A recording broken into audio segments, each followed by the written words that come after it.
وہ پوچھا گیا ہے سوال کہ جب عورت کی جو ہے وہ عدت ختم ہوتی ہے تو جو ہے وہ 4 ماہ اور 10 دن ہے، ٹھیک ہے۔ تو سوال پوچھا گیا ہے کہ وہ عدت ختم ہونے پر، یعنی یہ انڈیا میں اور پاکستان میں یہ ایک رسم ہے کہ جیسے ہی عدت ختم ہوتی ہے تو وہ عورت جو ہے وہ اپنے میکے چلی جاتی ہے، یعنی اس کو اپنے گھر میں نہیں رہنا چاہیے، اس کو فوراً وہاں سے 1 دن کے لیے جانا چاہیے یا 2 دن کے لیے، تو وہ یعنی 1 رات تو وہ ضرور کہیں وہ رہ کے آئے اور پھر وہ اپنے گھر میں آئے۔ کیونکہ جو میں آپ کو یہ بتاؤں کہ یہ اس کو رسماً یہ جائز نہیں ہے، ٹھیک ہے۔ یہ اگر اس کو ہم رسماً بنا لینا تو یہ رسماً جائز نہیں ہے، ہاں، لیکن اگر 4 مہینے اور 10 دن، کیونکہ اس میں مکمل پردے میں رہنا ہوتا ہے اور کوئی بناؤ سنگار بھی نہیں کرنا ہوتا، اور مطلب مسلسل ظاہری بات ہے عورت ایک پڑھائی میں رہتی ہے تو گھر میں ظاہری بات ہے گھر تو ہے ہی خواتین کی زینت نا، لیکن جو ہے وہ اتنی بڑی جو ہے وہ آزمائش سے جب عورت گزرتی ہے تو پھر اس کو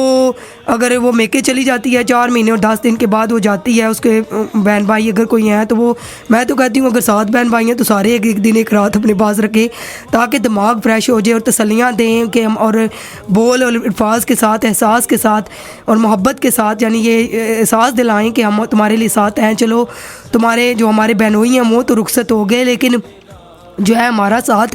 تمہارے ساتھ ہیں، تمہیں کوئی بھی مشکل ہو تو ہم بہن بھائی تمہاری ہر مشکل میں تمہارا ساتھ دیں گے، ماں باپ، یعنی اگر تسلی کے بول دینا تو وہ پھر جو ہے نا وہ بندہ جو ہے وہ آدھے سے زیادہ جوان ہو جاتا ہے۔ اس طرح کر سکتے ہیں، لیکن اس کو رسم نہیں بنانی چاہیے۔ یہ ہے کہ عورت کو رہنا ہی نہیں چاہیے، اس کو ہر حال میں اسی دن جو ہے وہ 4 مہینے 10 دن جیسے ہی ختم ہوئے تو وہ جانا چاہیے، تو اس طرح اس کے لیے اللہ معافی دے کوئی منحوس ہو جاتا ہے یا کوئی اس کے لیے کوئی گناہ لکھا جاتا ہے، ایسا کچھ بھی نہیں ہے۔ ہاں وہ جا سکتی ہے، کیونکہ جانے سے یہ ہے کہ اس کی طبیعت اشاش بشاش جو ہو جائے گی، جو ظاہری بات ہے غم اس کو ملا ہے اس کا غم جو ہے نا وہ ہلکا ہو جائے گا اور وہ فریش ہو کر اپنے گھر میں دوبارہ آ کر ایک زندگی کا آغاز کر سکتی ہیں۔ یہ ہو سکتا ہے، یہ آپ نے سوال جو پوچھا ہے میں نے پھر آپ کو کلیئر کیا ہے کہ عدت ختم ہونے پر ہمارا اسلام میں یہ نہیں ہے کہ آپ کے اوپر کوئی مجبوری ہے کہ آپ نے اسی دن جانا ہی جانا ہے، کیونکہ کہا گیا کہ اس دن مطلب فوراً گھر سے جانا چاہیے اور مطلب وہ عورت کے لیے اچھا نہیں ہوتا، نہیں، ایسا کچھ بھی نہیں ہے، کچھ بھاری نہیں آپ کے اوپر پڑے گا۔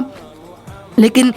میں صرف یہ کہوں گی کہ اخلاقاً اگر بہن بھائی یا ماں باپ کے گھر میں آپ جاتے ہیں اور سارے بہن بھائی آپ کو رکھتے ہیں اپنے گھروں میں، کچھ لوگ جو ہے وہ کہتے ہیں میکے والے سوٹ دیتے ہیں، ان کو سوٹ دینا پڑتا ہے، میں تو کہتی ہوں سوٹ کیا، جو کچھ توفیق ہو اپنی بچیوں کو دیں، اپنے بچوں کو دیں، وہ تو آپ کے لیے ظاہری بات ہے، وہ تو جو کچھ بھی آپ اپنے بچوں کو خوشی سے دیں گے ان کے لیے تو اتنا ہی کام ہے نا۔ اگر اللہ تعالیٰ نے بہت کچھ دے رکھا ہے تو اس میں سے بچوں بچیوں دونوں کے لیے انکساف کے ساتھ رکھیں۔ اور میں نے میں ماں باپ سے یہ بھی کہوں گی کہ کچھ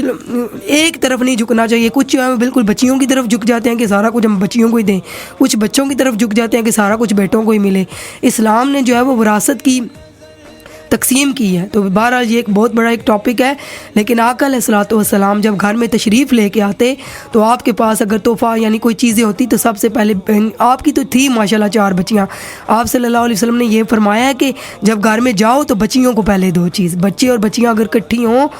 ہوں تو بچیوں کو پہلے دو، یعنی بیٹیوں کو پہلے دو، سبحان اللہ۔ تو یہ ہے کہ بچیوں کا اس طرح ان کے دل کی، ان کی حوصلہ افزائی کرنا، ان کے ساتھ جو ہے وہ ٹائم گزارنا، تو اس طرح کا اگر کوئی بہن بھائی کی اس طرح زندگی میں کوئی مشکل آ جائے اور اس طرح ساتھ دینا، یہ تو اسلام میں بہت بڑی نیکی ہے۔ اور خون کے رشتوں کے ساتھ تو ویسے بھی صلح رحمی کا بہت زیادہ جو ہے وہ حکم آیا ہے، لیکن آج افسوس کا یہ سے کہنا پڑتا ہے کہ آج خون کے رشتے جو ہے وہ اتنے جدا ہو رہے ہیں، اتنا حسد پایا جاتا ہے خون کے رشتوں میں، اتنی نا اتفاقیاں ہیں، ناچاکیاں ہیں۔ اللہ پاک ہمیں زندگی کے مقصد کو سمجھنا کی توفیق دے۔ یہ زندگی بالکل چھوٹی سی ہے، ہمیں پتہ ہی نہیں ہے کہ کب ہم نے اس دنیا سے چلے جانا ہے، تو ہم جس سے بھی لڑے ہوئے ہیں ان سے کو راضی کر لیں، کوئی بات نہیں، جو معاف کر دیتے ہیں نا اس کا درجہ اللہ کے ہاں بلند ہو جاتا ہے۔ تو معاف کرنے سے انسان کو سکون بھی ملتا ہے، بہن بھائی آپس میں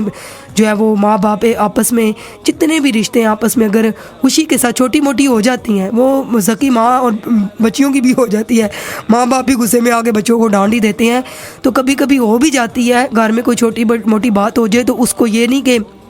اٹھا کے تو اس کو ایک بڑا طوفان کی طرح پھیلا دیں یا اس کو بہت بڑی ڈیل بنا دیں. نہیں, وہ جو بات جدھر ہوگی اس کو ختم کر کے بس اگلی زندگی کا آغاز کریں, کیونکہ ہم تو سانسوں کے لیے بھی اللہ رب العزت کے محتاج ہیں. تو اللہ تعالیٰ ہمیں ایک صاف دل کے ساتھ, آقا علیہ الصلوۃ والسلام نے حضرت انس سے فرمایا, اے انس اپنے دل کو لوگوں کی نفرت سے پاک رکھنا. تو جو بندہ اپنے دل سے بغض دور کر دیتا ہے نا, نفرت دور کر دیتا ہے لوگوں کے رویوں کے باوجود, پتہ تو ہوتا ہے کہ کون سا بندہ ہمارے ساتھ کتنا کی مخلص ہے, یا کون سا بندہ اس کا رویہ ہمارے ساتھ کیسے ہے, یا اس نے ہمارے ساتھ پاسٹ میں کیا کچھ کیا ہے, اور جو ہے وہ بندے کو پتہ اچھی طرح ہوتا ہے. لیکن معاف کر دیں, درگزر کر دیں. درگزر کرنے سے بڑی آسانیاں انسان کو ملتی ہیں اور اللہ کی ذات راضی ہوتی ہے, اور اس انسان کے لیے ایسے ایسے وسیلے کھل جاتے ہیں کہ وہ زندگی میں وہ لطف آتا ہے کہ عام بندے جو ہے نا, ان کے پاس اتنی نعمتیں ہونے کے باوجود بھی وہ لوگ اتنا لطف نہیں پا سکتے. اللہ تعالیٰ ہمیں آقا علیہ الصلوۃ والسلام کے عاشقوں میں سے رکھے. آمین ثم آمین.